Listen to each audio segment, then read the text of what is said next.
আজ মহানবমী, দুর্গা দেবীর বিদায় ঘণ্টা শুরু। এই দিনে দেবী দুর্গা চণ্ডী রূপে আবির্ভূত হয়ে অসুর বধ করেছিলেন। দিনটি আনন্দ উল্লাসে উদযাপন করছেন সনাতন ধর্মাবলম্বীরা।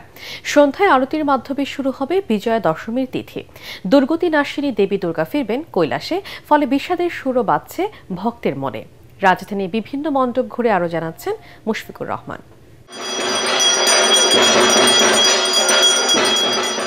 ঢাকের এই তাল বিজয়ের, অর্জনের, উল্লাসের। অশুভ শক্তির বিরুদ্ধে দেবীর বিজয়ের আনন্দে মাতোয়ারা ভক্তকুল। সকালে ঢাকেশ্বরী মন্দিরে বিহিত পূজার মাধ্যমে শুরু হয় মহানবমীর আনুষ্ঠানিকতা। এর আগে সন্ধি পূজার মাধ্যমে মহানবমীর তিথি শুরু হয়। দুর্গতি নাশিনী দেবী দুর্গা চণ্ডীরূপে আবির্ভূত হন, বধ করেন অশুভ শক্তির আধার অসুরকে। আমার খুব ভালো লাগছে, সবাইকে জানাই আমার পক্ষ থেকে শারদীয় শুভেচ্ছা। পূজাটা সুস্থভাবে সম্পন্ন করতে চাই, প্রার্থনাতে থাকবে মা যাতে সবাইকে ভালো রাখেন।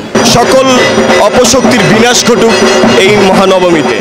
আজিমপুর সরকারি আবাসন পূজা মণ্ডপে পুষ্পাঞ্জলির মাধ্যমে হৃদয়ের আকুতি বা প্রার্থনা সর্বোচ্চ সম্মান এবং ভক্তি ভরে গৌরীর চরণে সমর্পণ করেন হিন্দু ধর্মাবলম্বীরা। আজকে নবমীর অঞ্জলি দিতে বাবা মা ভাই সব পরিবারে এসেছি এবং এবারের পুজোটা আসলে আমার জন্য অনেক ডিফারেন্স, কারণ অনেক নতুন নতুন মানুষের সাথে পরিচয় হয়েছে, তাদের সাথে ঘুরতে বের হয়েছি। যত অপশক্তি রয়েছে সবকিছু যাতে মা দূর করে দেন, যেন সমগ্র পৃথিবী থেকে রোগ শোক জরা ব্যাধি যুদ্ধ বিগ্রহ সমস্ত কিছু যেন মা নিরসন করে।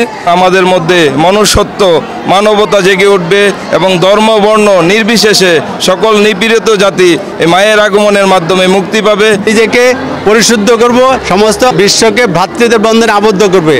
এটাই হলো দুর্গাপূজার মূল উদ্দেশ্য। মুসলমানরাও কাজ করে, হিন্দুরাও কাজ করে, বৌদ্ধরাও কাজ করে, সবাই মিলে মনুষ্যত্ব লাভ করার জন্য আমরা এই কাজটি করে থাকি। সন্ধ্যায় মণ্ডপগুলোতে আরতি বা ধুনুচি নাচের পর রাতে শুরু হবে বিজয়া দশমীর লগ্ন, ফলে বিষাদের সুরও বাজছে ভক্তের অন্তরে। পূজা শুরুটাই বেশি মজা আর কি, শেষটা অনেক কষ্টের। মাকে আমরা সিদ্ধিদাত্রী রূপে আজকে পূজা করি, আর তারপরে তো বিসর্জনের সেই বেদনা, সেই কষ্ট আমাদের। আমরা সারা বছর কিন্তু অপেক্ষা করি যে মা আসবে, কিন্তু কালকে যখন চলে যাবে তখন বিষাদের ছায়া নামবে। আগামী বছর জন্য তার জন্য এই আনন্দ উৎসব নিয়ে অপেক্ষা করতে পারি। বৃহস্পতিবার বিজয়া দশমী, বিসর্জনের মাধ্যমে কৈলাসে স্বামীর বাড়ি ফিরবেন ভবের ভবানী দুর্গা দেবী।